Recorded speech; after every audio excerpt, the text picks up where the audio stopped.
ఏం చేద్దాం అనుకుంటున్నారు ఈ రాష్ట్రాన్ని? ఇంత దగా, ఇంత మోసం. ఈ రోజుకి ఏం సిగ్గుపడకుండా అబద్ధాలు చెప్తారు. ఎంత బరితెగించారంటే వీళ్ళు, పిఠాపురంలో దళితుల్ని వెలివేస్తే, గ్రామ బహిష్కరణ, సంఘ బహిష్కరణ చేస్తే, పిఠాపురంలో దళితుల్ని 2025 సంవత్సరం 2025 1947 2025 ఇవాళ ఈ 2025లో స్వాతంత్రం వచ్చిన ఇన్ని దశాబ్దాలకి ప్రపంచం మొత్తం పిఠాపురం వైపు చూసేలా చేస్తాను, మీరు ఓటేయండి అని చెప్పినటువంటి మహానాయకులు ఉన్నటువంటి ఈ రాష్ట్రంలో దళితుల్ని సంఘ బహిష్కరణ చేస్తే పలకరించే దిక్కు లేదు. హోమ్ మినిస్టర్ గారికి, ఒక దళితురాలైనటువంటి హోమ్ మినిస్టర్ గారికి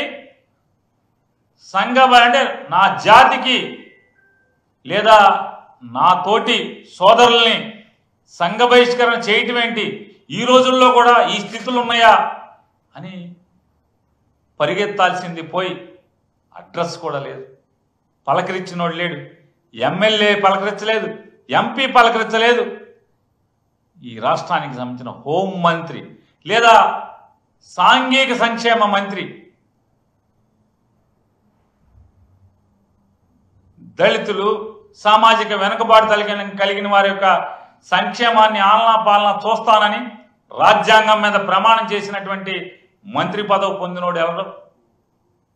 కానీ ఆ హోంమంత్రి గారికి వీరయ్య చౌదరి అనే ఒక తెలుగుదేశం కార్యకర్తని బ్యాందీ వ్యాపారంలో లావాదేవీలు తేడా వచ్చి చంపేస్తే అక్కడికి మాత్రం హుటాహుటిన ఆవిడ వెళ్ళిపోతారు.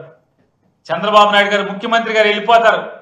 అంటే వీరయ్య చౌదరి గారి మరణం తప్పే, ఆయన చంపడం తప్పే, కానీ ఆయన మీద ఉన్న సానుభూతి, అరే ఇవాళ 2025 సంవత్సరంలో దళితుల్ని సంఘ బహిష్కరణ చేసి, అంటే వాళ్ళకి ఉప్పు, పప్పు, బియ్యం ఏవి కూడా అమ్మము అని చెప్పని బరితెగించి మాట్లాడేటువంటి గ్రామంలో పలకరించే దిక్కు లేకపోవటం అనేది ఎంతకన్నా మీ ప్రభుత్వం దిక్కుమాలిన ప్రభుత్వం అంటానికి ఇంకేం కారణం కావాలి?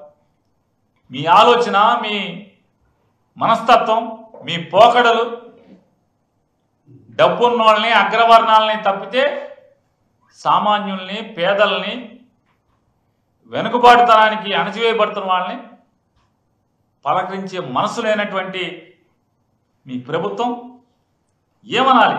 మీ ప్రభుత్వాన్ని ఇబ్బంది పెట్టాలి, దానికి మళ్ళా కులాన్ని ఆపాదించాలి, దానికి పార్టీని ఆపాదించాలి అన్న ఉద్దేశంతో కొన్ని అల్లర్లకి దారితీసే పరిస్థితి కనిపిస్తూ ఉంది. ఏ రకంగానైనా గవర్నమెంట్ మీద బురద జల్లాలి అన్న కాన్సెప్ట్లో చాలామంది కొన్ని ప్రయత్నాలు అయితే జరుగుతూనే ఉన్నాయి.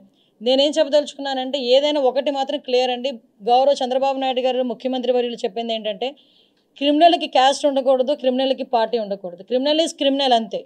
అది ఎలాంటి ఏ పార్టీ వాడైనా అనవసరం, ఏ క్యాస్ట్ వాడైనా అనవసరం, ఎవరైనా అనవసరం. క్రిమినల్ అన్నవాడు ఎట్టి పరిస్థితుల్లోని కూడా తప్పించుకోవడానికి లేదు, ఎట్టి పరిస్థితుల్లో శిక్ష పడాలి. ఇదే concept. At the same time Chandrababu Naidu గారు వస్తున్నారు, గవర్నమెంట్ వస్తుంది అంటేనే ప్రజలందరికీ కూడా ఒక రకమైన భరోసా ఉంటుంది. చంద్రబాబు నాయుడు గారు లా అండ్ ఆర్డర్ని కంట్రోల్ చేయగలరు, at the same time crime రేట్ని కూడా తగ్గించగలరు అన్న ఒక మంచి ఒపీనియన్ కూడా ప్రజలందరిలోని కూడా ఉంది. దీన్ని ఏదో రకంగా డిస్ట్రాయ్ చేయడానికి కంపల్సరీగా ఒక రకంగా చెప్పాలంటే నేను చెప్పేది ఏంటంటే, వాళ్ళ కక్ష సాధింపు చర్యలు అనొచ్చు, లేకపోతే కవ్వింపు చర్యలు అనొచ్చు, ఏదైనా కూడా కొన్ని ఇప్పుడు పొంగునూరు లాంటి సిచ్యువేషన్స్ అనేవి జరుగుతూనే మనకి కనిపిస్తూ ఉన్నాయి.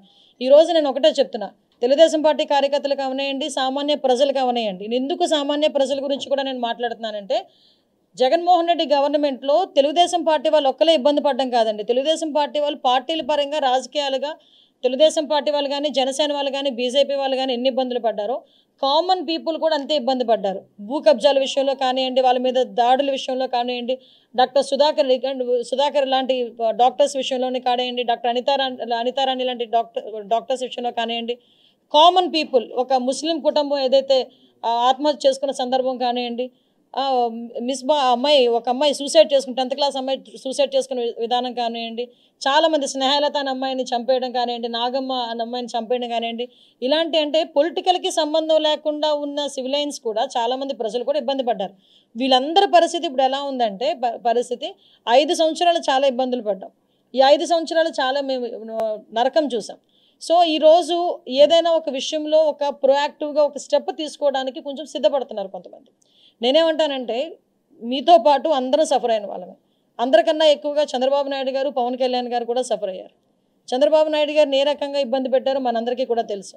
పవన్ కళ్యాణ్ గారు నడి రోడ్డు మీద ఆయన్ని ఈవెన్ నగర బహిష్కరణ అన్న రకంగా కూడా ఆయన్ని ట్రీట్ చేయడం కూడా మనందరం కూడా చూస్తున్నాం.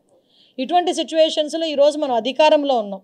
అధికారంలో ఉండేటప్పుడు సంయమనం పాటించాల్సిన అవసరం తెలుగుదేశం పార్టీ కార్యకర్తలు కానీ, జనసేన పార్టీ కార్యకర్తలు కానీ అందరికీ కూడా ఉంది. ఎందుకంటే వాళ్ళు రెచ్చగొట్టే తీరులో ఉన్నారు. ఏ రకంగానైనా బురద జల్లే పరిస్థితిని తీసుకొస్తున్నారు. వాళ్ళు ఎంత తెలివైన వాళ్ళంటే కోడికత్తి శ్రీను డ్రామా ఆడి ఒక్కసారి సీఎం కుర్చీలో కూర్చున్నారు. మళ్ళీ గులకరాయి డ్రామా ఆడి మళ్ళీ సీఎం కుర్చీలో కూర్చోవడానికి కూడా సిద్ధపడ్డ వ్యక్తులు వాళ్ళు. సొంత బాబాయిని చంపి తిరిగి ఆ రక్తాన్ని చంద్రబాబు నాయుడు గారికి రాయాలని చూసిన వ్యక్తులు వాళ్ళు. అలాంటి వాళ్ళు ఈరోజు 164 ఇంచుమించుగా మనకు మ్యాండేట్ ఇస్తే దాన్ని కూడా ఏదో రకంగా డిస్ట్రాయ్ చేయడానికి, గవర్నమెంట్ మీద బురద చల్లడానికి వాళ్ళు చేసే ప్రయత్నాలు చేస్తున్నారు. మీకు బాధ ఉండడంలో తప్పు లేదు. బాధ ఉంది కాబట్టి మేము ఏదో ఒక స్టెప్ వేస్తున్నాం అన్నది కూడా తప్పు. ఈరోజు చట్టాన్ని ఎవరు కూడా చేతుల్లోకి తీసుకోవాల్సిన అవసరం లేదు. చట్టం తన పని తను చేసుకుపోతుంది. దయచేసి ప్రతి ఒక్కరు కూడా సమయం పాటించండి. బోత్ పార్టీస్, నేనేం చెప్తానంటే బోత్ పార్టీస్ మన తాలూకా రాజకీయంగా మన ఉనికి కాపాడుకోవడానికో లేకపోతే బురద జల్లే కార్యక్రమానికో కామన్ పీపుల్ని ఇబ్బందులు పెట్టే పరిస్థితి తెచ్చుకోకూడదు. దయచేసి ఈ విషయంలో ఎలాంటి వాళ్ళైనా అటువంటి సిచ్యువేషన్ క్రియేట్ చేస్తే కనుక చట్టం తన పని తను చేసుకెళ్ళిపోతుంది. లా విషయంలో ఎవరు కూడా అతీతులు కాదు. ఈ విషయం చెప్పడానికనే ఈరోజు మీ అందరి దగ్గరికి రావడం జరిగింది. దయచేసి ఒకటే చెప్తున్నా, అన్ని పార్టీల వారికి, ఇటు వైఎస్ఆర్సీపీ పార్టీ వాళ్ళకి, టీడీపీ పార్టీ వాళ్ళకి, జనసేన వాళ్ళకి అందరికీ కూడా మనం చట్టాన్ని ఏ రోజు కూడా చేతుల్లోకి తీసుకోవద్దు. మనం చట్టాన్ని చేతుల్లోకి తీసుకొని మనం వాళ్ళు చేసిన ట్రాప్లో మనం పడద్దు. నేను అది చెప్తున్నా, వాళ్ళు వేసిన ట్రాప్లో అనవసరంగా మనం పడద్దు. చట్టాన్ని ఎవరు కూడా చేతుల్లోకి తీసుకోకండి. ప్రతి ఒక్క అంశాన్ని